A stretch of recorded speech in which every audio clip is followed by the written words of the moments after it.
Our next guest is a longtime leader in the fight to protect the climate. Throughout the UN Environment Program, she currently manages a global coalition that unites governments, businesses, and civil society organizations to improve air quality around the world. Joining us now from Paris is the head of the Secretariat of the Climate and Clean Air Coalition, HELENA MOLIN VALDES. Through your work with the Climate and Clean Air Coalition, the focus is on short-lived climate pollutants. What are those pollutants and why are they so threatening to the environment and our climate? Yes, good question. Thank you. We work on these pollutants and we call them short-lived because they live for a short period of time in the atmosphere. We call them climate because they are highly climate forcing, actually many times more climate forcing than the carbon dioxide, the CO2. And we call them pollutants because they are air pollutants and very damaging to human health, to crop yields. And therefore we have short-lived climate pollutants, mainly 4 of them. It's methane. Methane, as you probably know, is the second most climate forcing greenhouse gas. It is coming greatly from the human-made waste management and wastewater management. It comes from decaying organic food. It comes from agriculture, livestock in particular, rice paddies. And we also have a lot of methane release from the oil and gas production that releases and vent methane when they produce gas instead of actually using it for energy purposes. And we work on the other thing that methane does, it's a precursor for another very harmful air pollutant, which is tropospheric ozone, ground level ozone. We often call it smog when we see it in cities. This is very harmful for health. It's also very harmful for growing plants, which means that many, like hundreds of tons of crops are lost every year due to ozone pollution. And finally, we also have black carbon, which is not a gas, it's a particulate matter. It's a very ultra-fine, small particulate matter, and it comes from incomplete combustion burning, actually, burning of diesel, dirty diesel, and also burning of biomass, open burning of waste and agriculture waste, and also flaring of oil and gas production. And finally, we have hydrofluorocarbons, which is a chemical used, it's a cooling agent, and it's used for refrigeration and air conditioning. And it has replaced what we refer to as ozone-depleting substances. As you all know, we have been successfully, as a global community, to control those ozone-depleting substances to help us heal the ozone hole in the, and protect us from the sun. But on the other hand, we are replacing these substances for greenhouse gases that are up to thousands of times more climate forcing than CO2.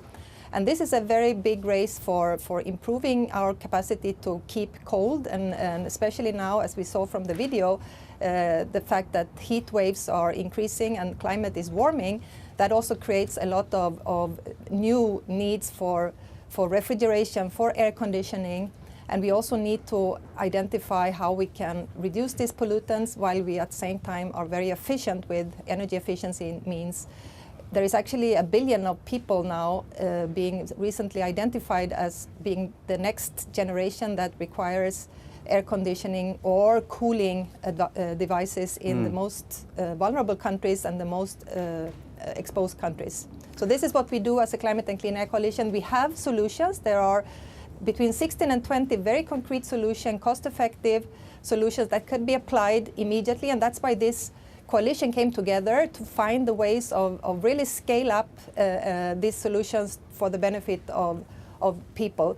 And really, since we are talking about climate change here, the recent IPCC special report on 1.5 degrees, we all know now that the race is almost lost. We have to scale up. It has to be quick. And it's not only about energy switch, which is of course the main reason to climate change, fossil fuels, and you have very strongly pointed this out, but there is actually a very strong need to also do immediate and near-term actions to reduce these short-lived climate pollutants because, one, they can be if they are removed from the atmosphere, they actually have an impact very quickly, which then reduces the rate of warming. And secondly, because they are also having these many multiple benefits to health and crop yields, as we said. Gotcha. Given the urgency of the need, for us to act, how do you train and engage citizens to raise awareness quickly and to become more empowered to reduce short-lived climate pollutants in their communities? Yeah, so we have done that in a couple of different layers. One, at global scale, we have been very active with the scientific community and policymakers and NGO community as well to raise the awareness among policymakers about these issues. And so it's not only communities, it's also policymakers. There was a little connected understanding of how in addition to CO2, this could actually have a huge impact on the warming. It's 0.6, more than half a degree of warming could be avoided in the next decades if these measures are being put in place. Secondly, working with communities and sector leaders, we are undertaking a lot of campaigns. We have a big global campaign called Breathe Life that we are undertaking with the World Health Organization and UN Environment, and now with many NGOs, city organizations and others.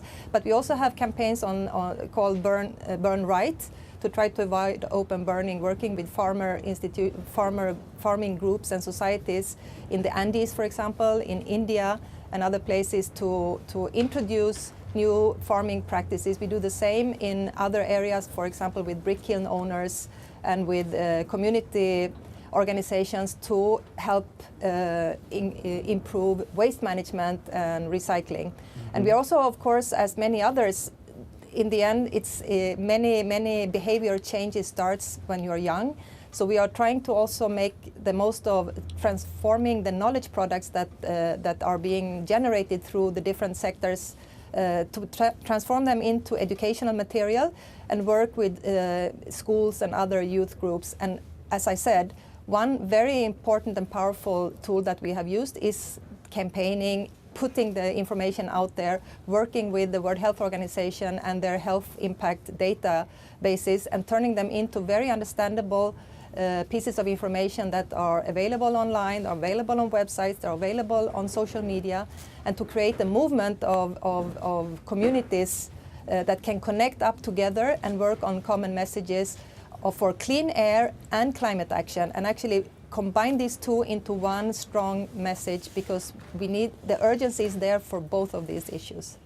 As a former architect, how do you apply your design and urban planning skills to the work that you're doing to help solve the climate crisis? That's an interesting question, because I get that a lot actually, because you, in the climate space and also in the atmospheric space, let's say for clean air, you often find meteorologists or climate scientists, geographers. But I must say that having been trained as an architect, working with urban planning and other things is an excellent background for this field, as it is for many other fields. Why? Well, we are trained to listen to the clients and really identify the needs, finding out what functions needs to be fulfilled, looking at the bigger picture and seeing how through this design process we can... I think I lost the microphone. No, we can still hear you. Sorry. We can still hear you. Oh, you can still hear me? Okay, thank you. I was getting too No problem. emotional Take here your time. with my architect background. So no, what I was saying is that what is interesting is to apply this kind of, not only the design, but more the vision of, designing or planning for future societies and better societies, and doing that by engaging and consulting with the people at hand that are involved. And I think that's something that you do as a planner, something that you should do as an architect.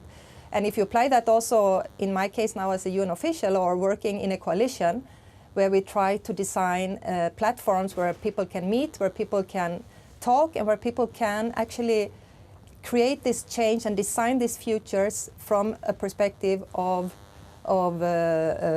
climate action and clean air. Transport, for example, is, to transport the goods from one place to another, to transport people from one place to another, is one of the biggest sources of many of these air pollutants, which are also climate forcing.